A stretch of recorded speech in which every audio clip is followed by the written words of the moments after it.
ang currently pinaka-affordable na gaming phone na Red Magic ngayong taon. At ito, ang Red Magic 10 Air. May fresh-looking design, naka-Snapdragon 8 Gen 3 chipset, may latest dedicated chip na rin which is the Red Core R3 kaya mayroon na rin mga latest gaming features. May 6,000 mAh battery capacity, may better camera setup na rin at higit sa lahat, mas affordable unlike sa mga Red Magic phones na nilabas before. Pero ganoon pa man, may mga bagay na nasacrifice dito sa Red Magic na dapat ninyong malaman sa video na to.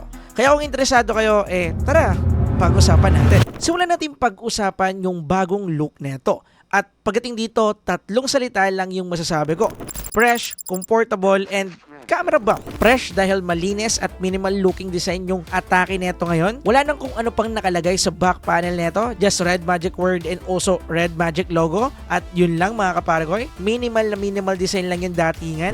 Mas manipis na din dahil niremove na nila dito yung kanilang built-in cooling fan na nag-result sa 7.85mm thin size. Ginawang circle shape na rin yung ating game booster trigger button dito. As you can see, kinakailangan lang natin siyang ilong press para lumabas yung ating mismong game booster. Comfortable dahil unlike sa mga Red Magic phones na nakasanayan natin na mayroong complete flat design, dito may pagka-curve na ng konti yung sides natin dito. Kaya mas magandang hawakan, komportable pagdating sa ating one hand grip and also sa ating gaming grip. Walang ka-problema. And also, hindi pwedeng mawala yung shoulder trigger sensors natin na kung saan napaka-useful para sa mga shooting games na madalas sa ating nilalaro.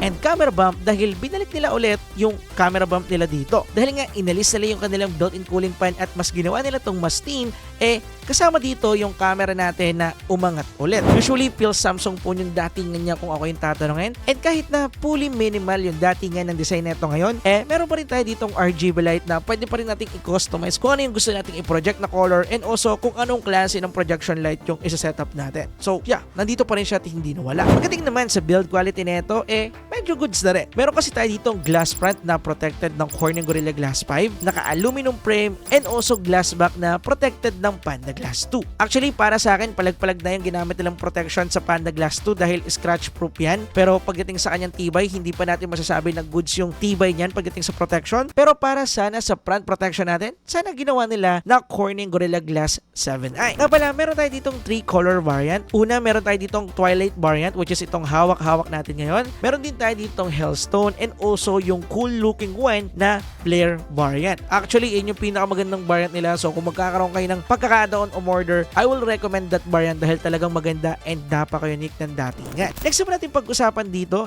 yung display ng phone na to. Naka 6.8-inch, 120Hz, 1.5K resolution AMOLED display. Kaya pagdating sa gaming, kitang-kita dito yung clarity and also boosting ng color nito. Pagdating dyan, kitang-kita natin yung animation, sharp din yung ating mismong detail. Kaya magbe-benefit talaga tayo in terms of gaming. I-plus pa natin dito yung mga visual enhancement feature na meron to at saka yung mga frame rate interpolation na mamaya mas pag-uusapan natin. Pagdating naman sa mga movie consumption or movie streaming at saka social media, wala din tayo magiging problema. Goods na goods yan. And i-plus pa natin dito yung personally favorite ko sa mga Red Magic phone. Naka-under display camera design pa rin sila dito, which is makikita natin yung whole content natin sa mismong display nito nang walang sagabal or makikitang punch hole dyan. Which is para sa akin, nagustuhan and personally favorite ko pagdating dito sa display nila. Naka-DTS stereo speaker na din tayo dito. Kaya malinaw, malakas, and also maganda yung pinuproject nito na sound quality. Anyway, next naman natin pag-usapan and also quite interesting sa phone na to, yung kanyang gaming performance. Again, yung ginamit na chipset dito is the Snapdragon 8 Gen 3. Partnered na rin yan ng LPDDR5X RAM and UFS 4.1 storage at nakakakuha tayo dito ng 2 million and 2 to benchmark score. Kaya alam na natin yung kayang gawin talaga ng Snapdragon 8 Gen 3. At hindi din yan yung main reason kung bakit siya naging interesting. Actually, naging interesting yung kanyang gaming capability dahil sa included chip na nilagay dito which is the Red Core R3. Bali, ito yung latest dedicated chip na Red Magic para magamit natin yung mga features kagaya ng game interpolation and also visual enhancement. And guess what? Lahat ng mga gaming features na nasa Red Magic 10 Pro na naka Snapdragon 8 Elite accessible na rin dito kagaya na nga rin ng game interpolation. At yung isa pang interesting dito dahil nga wala na itong built-in cooling fan kamusta kaya yung thermal na makukuha natin? At ito yung mga resulta. Bale, naglaro ako dito ng Genshin Impact at sinalang natin itong mga kapara ko sa pinakasagad na settings, highest graphical preset settings, and then 60 FPS at saka naka-balance mode tayo sa ating game booster. At pagdating dito, walang problema na walang kahirap-hirap, 60 FPS maintain yung nakuha natin at alam na rin naman natin na talagang maganda yung gaming capability ng Snapdragon 8 Gen 3 pagdating dito sa Genshin Impact. Pero ang maganda dito, kung gusto pa nating isagad yung performance niya at paabutin ng 120 FPS yung makuha nating FPS sa Genshin Impact, possible yan using frame rate interpolation feature. Dahil nga, ginamitan na rin to ng latest dedicated chip nila which is the Red Core R3, available na rin dito yung mga features na nakita natin sa Red Magic 10 Pro before at isa na nga dyan itong ating frame rate interpolation. At dito na rin natin matitesting kung gaano kaganda yung thermal niya. By the way, after 30 minutes of playing nang hindi naka-activate yung ating game interpolation feature, nakakuha tayo dito ng decent 39 to 40 degrees Celsius of temperature lang sa loob ng 30 minutes of playing. And then, nung ginamit namin dito yung frame rate interpolation feature and then naglaro kami dito ng 25 minutes, nakakuha kami dito ng 46 degree Celsius after 25 minutes. Actually, ganyan na ganyan din yung nangyari sa Red Magic 10 Pro pero doon mas malala kasi after 10 minutes of playing, pumalo na agad ang 45 degrees Celsius yung nakuha natin doon. So pagdating dito, kung gagamitin natin yung frame rate interpolation sa pangmatagalang paglalaro sa Genshin Impact or saan mang game, mararecommend ko na gumamit po tayo dito ng game cooler. But in overall, pagdating sa performance nito, kita naman natin na decent. Anyway, syempre, nilaro din natin dito yung ating 3 major MOBA games. Syempre, max out settings lahat. So pagdating dito, minax out settings ko lang lahat. 120 FPS sa Wild Rift and then max out settings din sa HOK. Tanging MLBB lang yung medyo merong konting problema pagdating sa optimization kasi hanggang high frame rate lang tayo dito pero meron tayong ultra graphics. So, kinakailangan pa makipag-coordinate ni Red Magic para ma-unlock natin to. Anyway, pagdating naman sa naging gameplay natin sa tatlong to, wala naman tayong kaproblema. 120 FPS yung nakuha natin sa ating HOK and also Wild Rift. And then, nakakuha naman tayo ng 60 FPS lang pagdating sa MLBB dahil nga hanggang high frame rate settings lang siya. Syempre, sinalang din namin to sa mga shooting games at yung una nating sinalang dyan is itong Call of Duty Mobile and then dito, sinetup natin sa medium graphics and ultra frame rate settings. Yan kasi yung pinakasagad na possible sa kanya. And then, pagdating sa naging gaming performance ito dito, walang kahirap-hirap.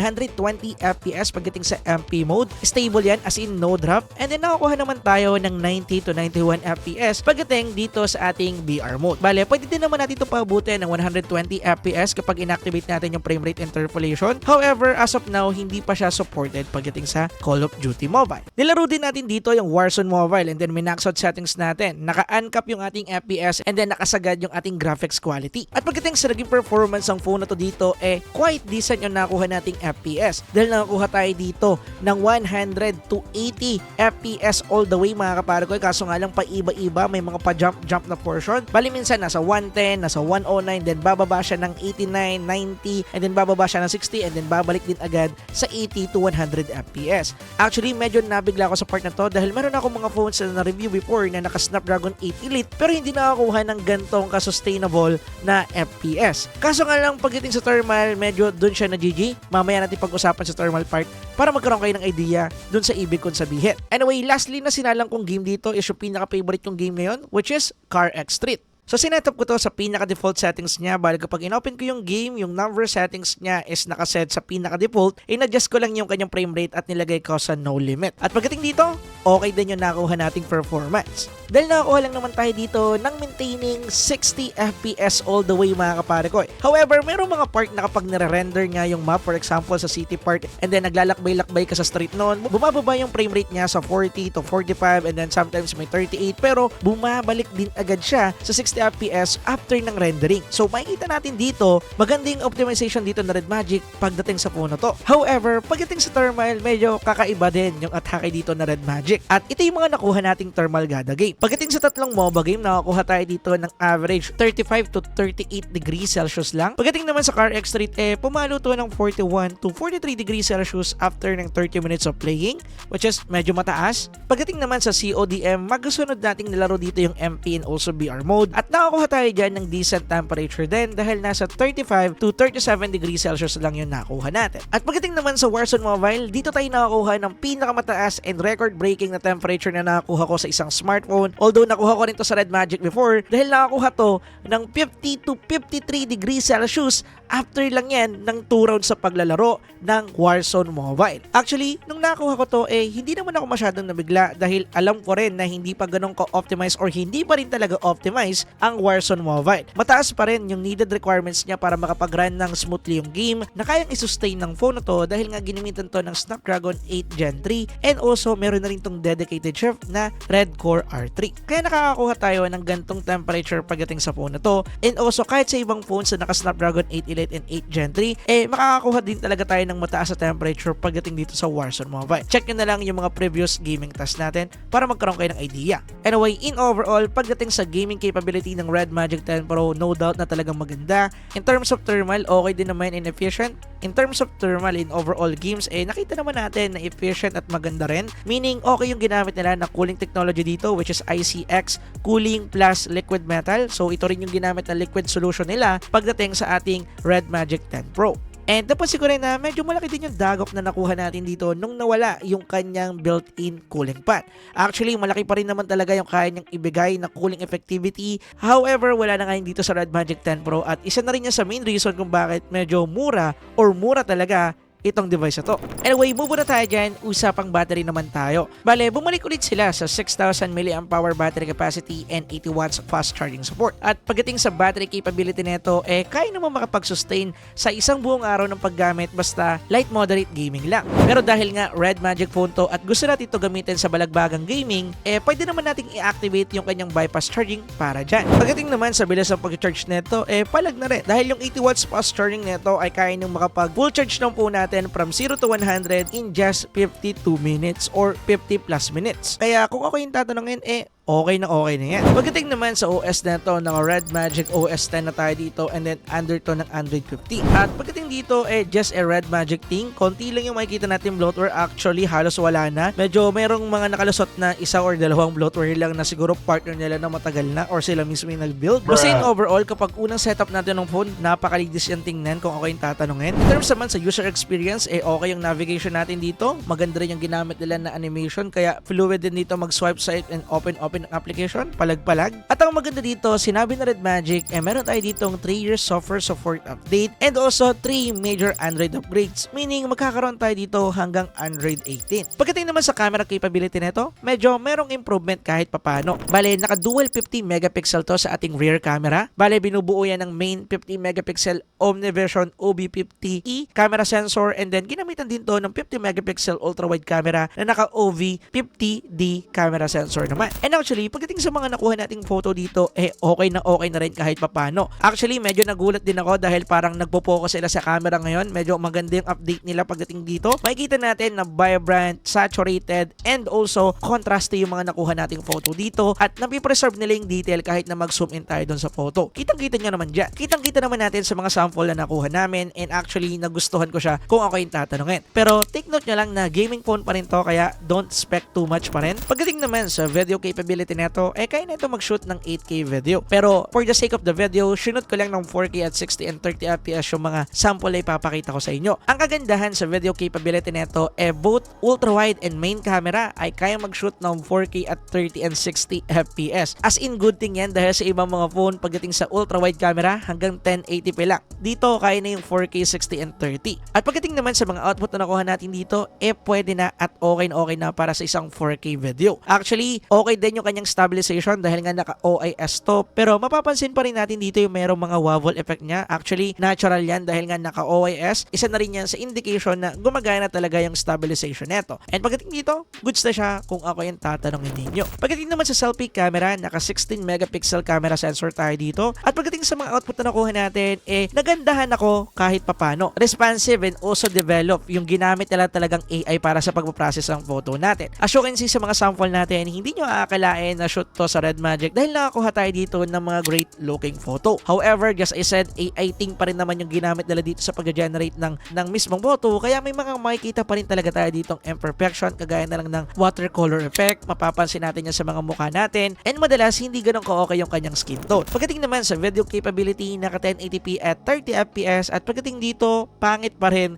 Yan pa rin yung masasabi ko para sa front-facing camera ng Red Magic. But anyway, dahil nga gaming phone to, wala naman talaga tayong kinakailangang pang-asahan sa camera part na to. Pero nakita naman natin yung mga improvement at actually nagustuhan ko siya kung ako yung tatanungin ninyo. Anyway, ngayon naman usapang presyo tayo.